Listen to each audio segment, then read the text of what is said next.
Hello students, welcome to our channel A to Z পরীক্ষা। তো আজকে আমরা পিকে দে সরকারের প্রেসির এক্সারসাইজ সলিউশন নাম্বার 24টা কমপ্লিট করব। প্রেসি যেটা রয়েছে, ঠিক আছে, সেখান থেকে মানে যেগুলো নাকি আনসলভড তোমাদের রয়েছে বইয়ে পিকে দে সরকারের, আর এগুলো থেকে তোমরা জানো পরীক্ষায় কিন্তু প্রশ্ন পিএসসি এখান থেকে তুলে ধরে, ঠিক আছে। প্রিভিয়াস ইয়ারের কোশ্চেন অ্যান্সার ফলো করলেই তুমি বুঝতে পারবে সেটা। আচ্ছা, এগুলো তোমাদেরকে মেন্স এক্সামের আগে অবশ্যই দেখে যেতে হবে। এসআই মেন্স এক্সাম তোমাদের সামনে আছে, তারপর ক্লার্কশিপ মেন্সের জন্য কিন্তু এগুলো খুবই বেনিফিশিয়াল হবে। অবশ্যই অবশ্যই তোমাদের কিন্তু এগুলো করে যেতে হবে। আগে 23 নম্বর পর্যন্ত আমি অলরেডি করিয়ে দিয়েছি, আজকে তারপর থেকে করাচ্ছি, ঠিক আছে। দেখো 24 নম্বরে কি বলেছে। ভিডিও শুরু করার আগে একটাই কথা তোমাদের বলবো, ভিডিওটা বেশি করে শেয়ার করে দিও, এবং তোমরা যারা নতুন আছো অবশ্যই কিন্তু চ্যানেলটাকে সাবস্ক্রাইব করে নিও, হ্যাঁ। সাবস্ক্রাইব করে নিও এবং লাইক কিন্তু অবশ্যই একটা করে দিও। তোমাদের থেকে একটাই এক্সপেকটেশন, সেটা হচ্ছে একটা লাইক, ঠিক আছে। পারলে কমেন্ট করো তোমরা নিজেদের মতো করে লিখে, সেই লেখাগুলো আমি দেখবো, হ্যাঁ। তো চলো শুরু করছি। আগে দেখো কি বলেছে, every man and woman should do a job which is a help to the nation.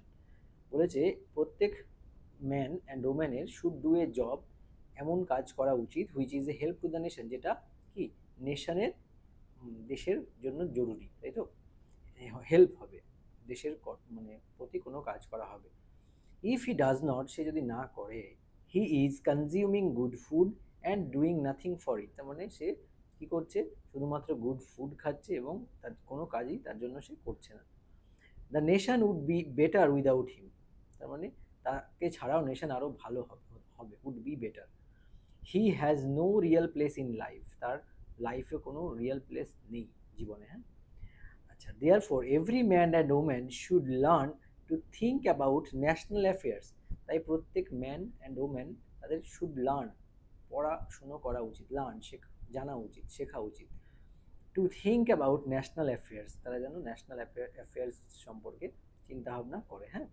Now that এরোপ্লেনস can fly at 3 or 400 miles an hour, বলছে দ্যাট এরোপ্লেন ক্যান ফ্লাই, যে এরোপ্লেন, ওই এরোপ্লেনটা কি করছে, ফ্লাই করতে পারছে কি 3 or 400 miles an hour, 3 থেকে 400 miles per hour কিন্তু ফ্লাই করতে পারছে। Every country is our neighbour, প্রত্যেকটা কান্ট্রি আমাদের কিন্তু নেইবার মানে প্রতিবেশী। And no country can be ignore, তাই কোনো কান্ট্রিকে কিন্তু ইগনোর করা যাবে না, অবহেলা করা চলবে না। The people who govern our country are appointed by us, যে সমস্ত পিপলরা আমাদের কান্ট্রিকে গভর্ন করছে তারা কিন্তু আমাদের দ্বারাই অ্যাপয়েন্টেড রয়েছেন, তাই তো। So if the nation is not run as well as it might be, যদি নেশনটা যেমনভাবে চলা উচিত, আমাদের দেশ যেভাবে চলা উচিত সেভাবে না চলে থাকে, the fault is largely our own, আসল প্রধান ফল্টটা কোথায় রয়েছে, এটা পুরোপুরি আমাদের মধ্যেই রয়েছে এই ফল্টটা, ঠিক আছে। সেটাই কিন্তু এখানে বলা হয়েছে। তো বুঝতে পেরেছো এটা নিয়ে কি, মানে ইন্ডিভিজুয়াল কন্ট্রিবিউশনের প্রতি কিন্তু ফোকাস করা হয়েছে। এই প্যাসেজটাকে তোমাদের অ্যাটলিস্ট 3 টাইমস পড়তে হবে এক্সামের সময়। 3 টাইমস পড়ে প্রথমে একটা সুন্দর করে কী করতে হবে, তোমাদের টাইটেল গিভেন করতে হবে, ঠিক আছে। কী করবে, টাইটেল দেবে, pressed title.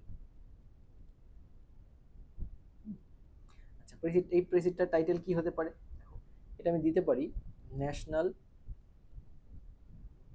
National duty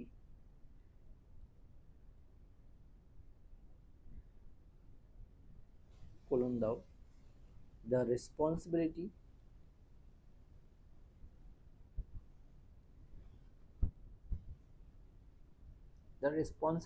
of every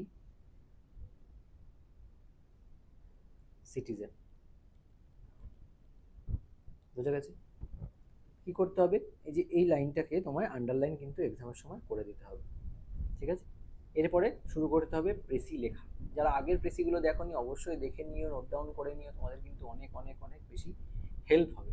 তোমরা বুঝতে পারছো না, এইগুলো কিন্তু কোথাও পাওয়া যায় না, এগুলো কিন্তু তোমাদের একটুখানি কষ্ট করে টুকে নাও, নিয়ে বারবার করে এগুলো র্যান্ডামলি প্র্যাকটিস করো। এছাড়াও আমাদের যে ডেসক্রিপটিভ বেঙ্গলি ইংলিশের ব্যাচ রয়েছে সেখানেও তোমরা জয়েন করতে পারো, জয়েন করে যেও। জয়েন করলে প্রচুর নোটস ম্যাটেরিয়ালস পাবে, এখানে এখনও 650 জনের উপরে স্টুডেন্টস রয়েছে। যদি তোমাদের দরকার পড়ে, যাদের ক্লার্কশিপ মেন্স আছে তোমরা জয়েন করতে পারো, এসআই মেন্সেরও ব্যাচ চলছে, ঠিক আছে। সব যে এক্সামের প্যাটার্নকে, প্রত্যেক এক্সামের প্যাটার্নকে ফলো করে কিন্তু সেগুলো নোটসগুলো প্রিপেয়ার করা হচ্ছে। তো কী করবো দেখো, এখন এই লেখাটা কিন্তু আমায় কী করতে হবে, লিখতে হবে। এবার দেখো তাহলে শুরু করি প্রথমের লাইনটা, এভরি ইন্ডিভিজুয়াল মাস্ট কন্ট্রিবিউট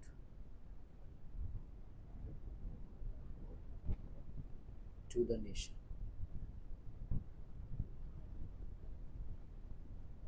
তাই তো? idleness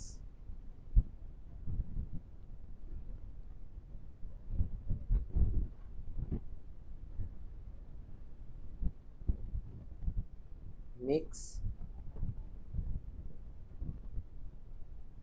one a burden। Burden মানে বোঝা, আইডলনেস মানে অলসতা, তাই তো, লেজিনেস। তো every individual must contribute to the nation, প্রত্যেকের নেশনের প্রতি কিছু কন্ট্রিবিউট করা উচিত। আচ্ছা, আইডলনেস মেক্স ওয়ান বার্ডেন, এই লেজিনেস যেটা আইডলনেস বলো সেটা কি হয়, একজনকে কী করে, মানে মেক্স ওয়ান বার্ডেন, তাকে বোঝা করে তোলে আইডলনেস এই ক্ষেত্রে। হলো পরের লাইনটা, awareness of national affairs is essential। তাই তো, ন্যাশনাল অ্যাফেয়ার্সের প্রতি অ্যাওয়ারনেস কিন্তু এসেনশিয়াল, যেটা বলা হয়েছে লাইন, সেটা লেখা হলো এসেনশিয়াল মানে প্রয়োজনীয়, স্পেশালি বিশেষভাবে, in an interconnected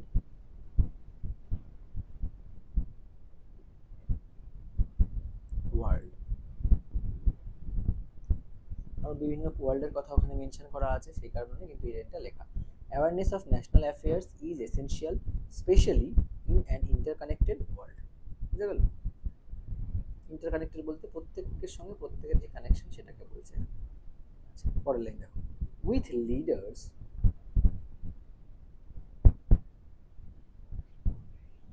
chosen by CHOACN, chosen by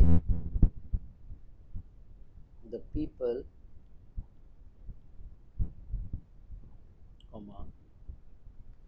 governance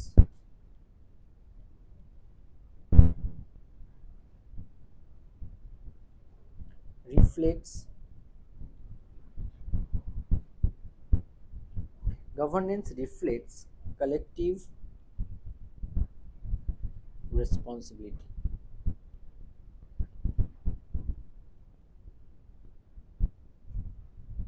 Full stop। A nation's success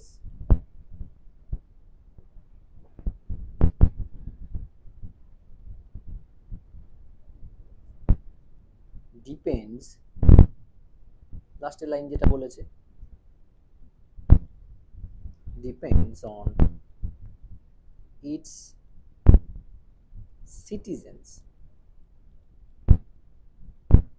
তাই তো, active participation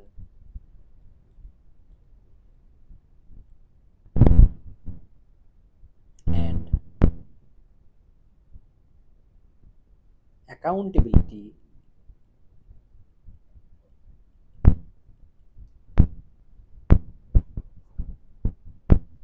shaping accountability, citizens active participation and accountability in active participation and accountability in shaping its future। বুঝা গেছে? A nation's success depends on, কিসের উপর depend করে, on its citizens active participation, প্রত্যেক সিটিজেনের active পার্টিসিপেশনের উপর, and accountability in shaping it's future, and তাদের দায়িত্ব কর্তব্যের প্রতি, যেটা নাকি ইন শেপিং ইটস ফিউচার, যে তার ফিউচারটাকে শেপ করে, একটা আকৃতিতে প্রদান করে, সুন্দর আকৃতি প্রদান করে। ঠিক আছে? তো এই হচ্ছে গিয়ে কিন্তু তোমাদের প্রেসি আমি করে দিলাম। এইভাবে কিন্তু তোমরা নিজেরাও নিজেদের মতো করে লেখা প্র্যাকটিস করো, র্যান্ডম ওয়েতে প্র্যাকটিস করো, প্রেসি করো। আমাদের যে ব্যাচ চলছে ওখানে কিন্তু জয়েন হয়ে যেতে পারো, প্রচুর কিন্তু নোটস তোমাদের প্রোভাইড করা হচ্ছে, এর বাইরে না কোনো টিচারের প্রয়োজন পড়বে, না কোনো দরকার পড়লে ফোন হোয়াটসঅ্যাপ করো, সেখানে কিন্তু আমি পুরো ডিটেলস এখানে শেয়ার করে দেবো তোমাদের, একদম মিনিমাম ফিজে তোমাদের ইংলিশ আর বাংলার জন্য কিন্তু এগুলো প্রিপারেশন করানো হচ্ছে। যদি মনে করো জয়েন করবে, দেরি করো না, জয়েন করে যেও। তাহলে কি তোমরা প্রচুর প্রেসিস, যেমন প্রায় 400-500টা প্রেসিস দেওয়া হয়ে গেছে। তারপর ধরো তার সঙ্গে যে রিপোর্ট ট্রান্সলেশন, 100টার উপরে রিপোর্ট দেওয়া হয়ে গেছে, ট্রান্সলেশন দেওয়া হয়েছে, কারেন্ট রিপোর্টের আপডেটগুলো কিন্তু আমরা এখানে দেবো, ঠিক আছে, যতদিন না এক্সাম আসছে তোমাদের। হ্যাঁ, তো এইভাবে কিন্তু তোমরা অবশ্যই অবশ্যই পারলে জয়েন করে যেও। যদি মনে করো জয়েন করবে, এইটুকু 100% শিওর থাকবে যে তোমাদের এই নোটসগুলো অত্যন্ত বেনিফিশিয়াল হবে, ঠিক আছে। আর এই সমস্ত প্রেসিস সলিউশন, পিকেতে সরকারি এক্সারসাইজ, ট্রান্সলেশনের সমস্ত পিডিএফ তোমাদের সাথে সাথেই প্রোভাইড করে দেওয়া হবে। আজকের ভিডিওটা তাহলে এখানেই শেষ করছি। ভিডিও ভালো লাগলে লাইক করে দিও, চ্যানেলটাকে কিন্তু সাবস্ক্রাইব করে নিও। তোমাদের সকলকে আমি যে দুর্গাপুজো আসছে, দুর্গা উৎসবের শুভকামনা রইল। ভালো করে প্রিপারেশন করো যেন মেইনস ক্লিয়ার হয়ে যায়, ঠিক আছে। যাদের ক্লার্কশিপ মেইনস আছে, ক্লার্কশিপ মেইনস ক্লিয়ার হয়ে যায়। টার্গেট করে পড়ো, হ্যাঁ, কারণ তোমাদের জন্য কিন্তু এইগুলো এরপরে সামনে এসআই মেন্সের, এসআই এক্সামের, এসআই প্রিলিমস রয়েছে অক্টোবরে, ঠিক আছে। তো তোমরা কিন্তু খুব ভালো করে পড়ো, পড়ে ক্র্যাক করার চেষ্টা করো, ঠিক আছে। বাকিটা তো নিজের হার্ডওয়ার্কের উপর পুরোটাই ডিপেন্ড করছে, কে কতটা হার্ডওয়ার্ক করবে তার উপরে তোমাদের রেজাল্ট আসবে, ঠিক আছে। তো চলো আজকে এখানেই শেষ করছি, আবার দেখা হচ্ছে তোমাদের সঙ্গে নেক্সট ক্লাসে। Thank you so much for watching.